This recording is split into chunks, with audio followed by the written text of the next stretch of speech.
So this is how you can change your language in Netflix. Hey everyone, welcome to our guide for Netflix. Today you will learn how to change the language of your profile. Go ahead and open Netflix, and let's say I'm just gonna add a new profile. I'm gonna name it whatever I want, maybe hello, and save.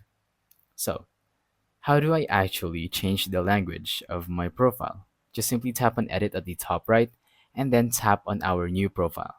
As you can see, there's game handle, viewing restrictions, profile lock, display language, audio and subtitles, and these two buttons. Now, obviously, you're going to want to tap on display language, and then here you can see all the languages that they provide. There are quite a few, so just hope that your language is one of them.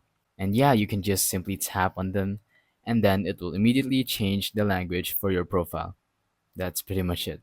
Once again, tap on edit at the top right, tap on your profile, and then tap on display language, and then choose what language you want to change it to.